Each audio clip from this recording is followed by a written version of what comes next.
Hi, welcome back to the channel. Today we're going to be developing our alternate picking. I first got into alternate picking back when I first saw Yngwie Malmsteen video when I was 14 years old, and just completely blew my mind. Live in Leningrad in '89. If you've not seen it, definitely check it out. It's really, really cool. Although a lot of Yngwie's playing, I later found out was economy picking, but back when I was learning guitar many years ago, there wasn't that many resources around, so I sort of had to figure it out myself and make a lot of mistakes along the way. But it's a great technique, and that's what we're going to have a look at today. As always, there's a sheet in the description, the link's there, so click on that, help yourself to that, with a PDF with all the examples from today's lesson. So let's dive straight in. So example one is a bit of a chromatic picking exercise, and there's lots of variations of this. You see the sort of 1, 2, 3, 4, 1, 2, 3, 4 on every string and things like that. So for this one, we're looking at sort of doing some shifts as well, okay? This one I think is, I might have seen on a John Petrucci lesson many years ago, to be fair. But it's a really great exercise, a good one to warm up with as well. So we're in our 5th position, so I'm starting off on my 5th fret, so I'm going 5, 6, 7, 8 on my low E string, okay?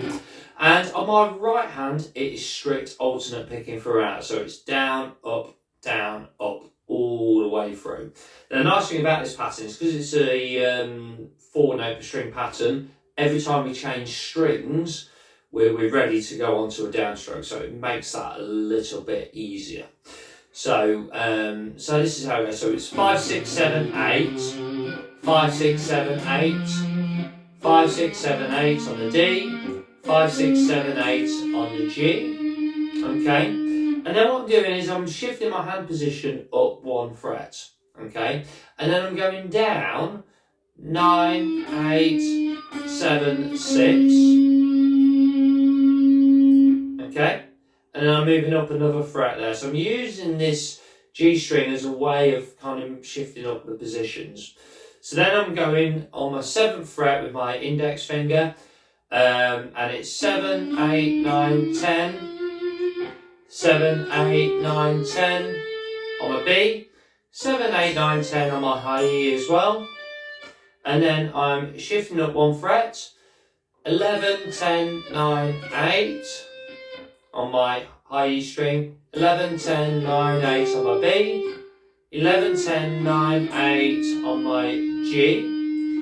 Again, I'm on my G now, so I'm going to shift down a position 1 fret to my 7th fret. So my index fingers go from my 8th to my 7th, and I am going 7, 8, 9, 10. So I'm going up there, and then I'm shifting my hand down another position.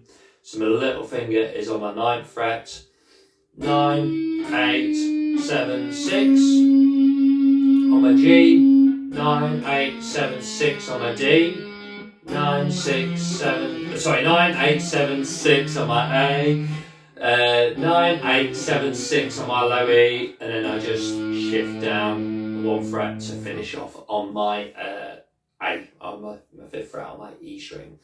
So slowly, this is what it sounds like.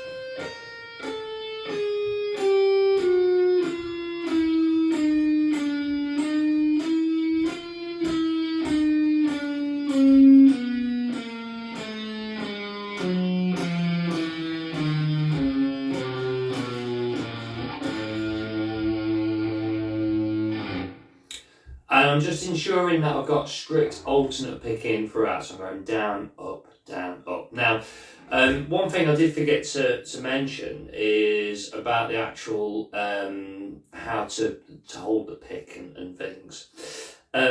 Really, it's a case of going for something that's comfortable for you. You want the pointy bit of the pick to be contacting the string. And you want as little pick as possible there. So I use Jim Dunlop Jazz 3 picks. Okay, they're quite thick picks, so there's not a lot of give in them. So it gives you that sort of accuracy. And I hold it between my thumb and my index finger. In terms of the picking itself, we don't want to be picking from our thumb. Okay. The picking needs to come from the wrist rather than from our thumb, okay, and it allows you then to be able to build up that speed. It's good to anchor your hand somewhere on your guitar.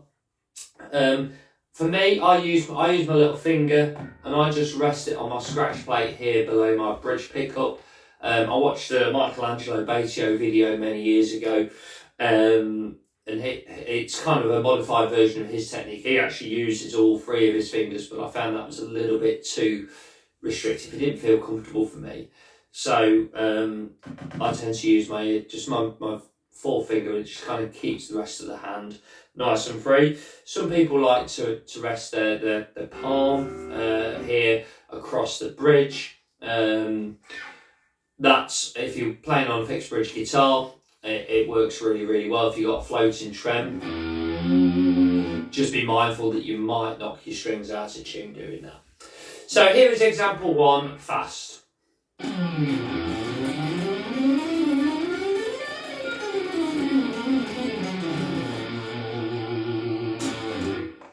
Okay, and the key to this is to build it up slowly. So make sure that you've got the notes ringing out nice and clearly.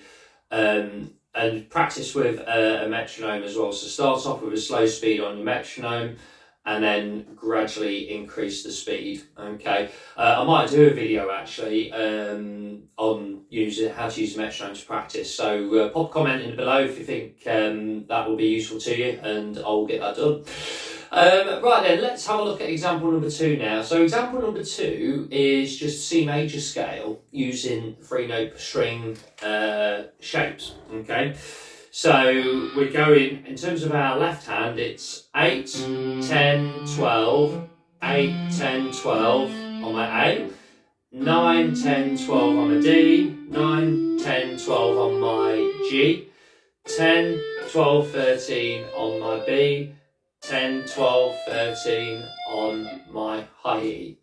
Now the issue that you have when you're playing 3-note per string patterns is that because you've got an odd number of notes per string, every time you come to change a string, you're going to be starting on a different pick stroke.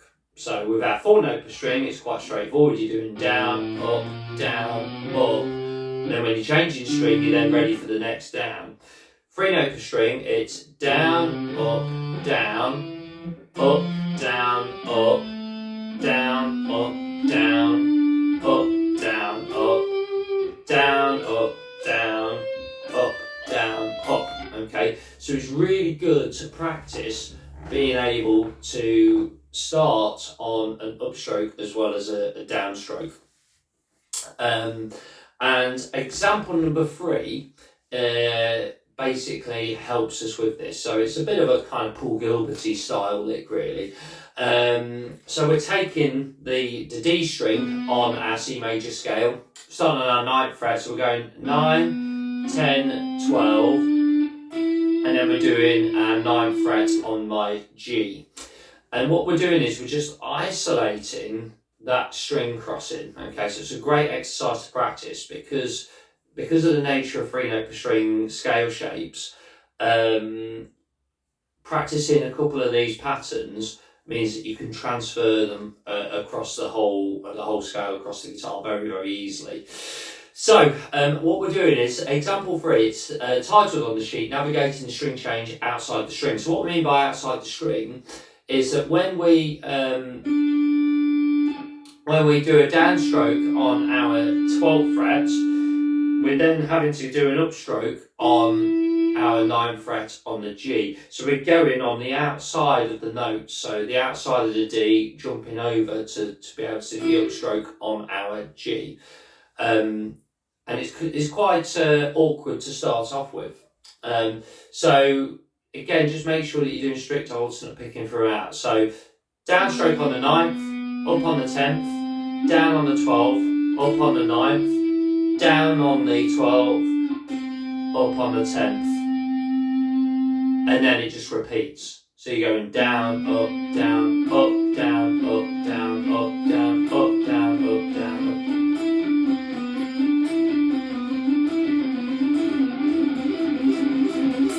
up. Okay, and with a bit of practice, you'll be able to really sort of pick up the speed. But the key is to get the accuracy there, like I said. So it's about making sure that every note is nice and clean, okay?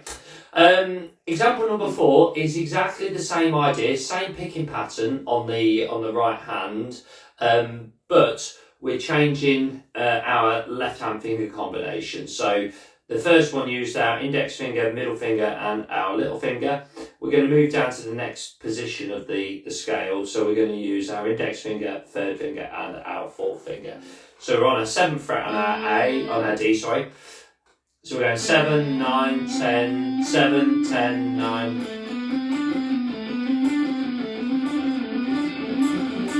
Okay, and it just helps us to get used to every sort of finger combination possible, so it makes it very easy to translate across the whole neck. Finally, example number 5. We're going to do exactly the same as example number 3, the left hand. So we're doing back to this 9, 10, 12, 9 pattern, okay? But then we're going to start with an upstroke. Now what happens here is we end up with a change from inside this, what we call inside the string. And the issue that you have with this is sometimes it can be a little bit clunky when changing strings. It can be a little bit claustrophobic in there. Have a go, it'll feel a little bit different. So we're going 9, 10, 12, 9. So it's up, down, up, down, up, down, up, down, up.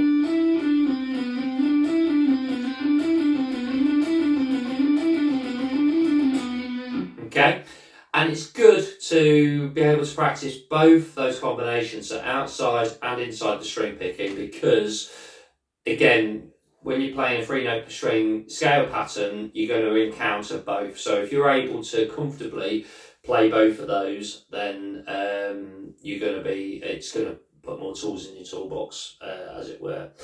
And then again, you could do this one moving down the scale if you want to. I'm not bothered putting one on the sheet, but that's what you can do that as well. So do the same with the 9th, basically example 4, but starting on an upstroke.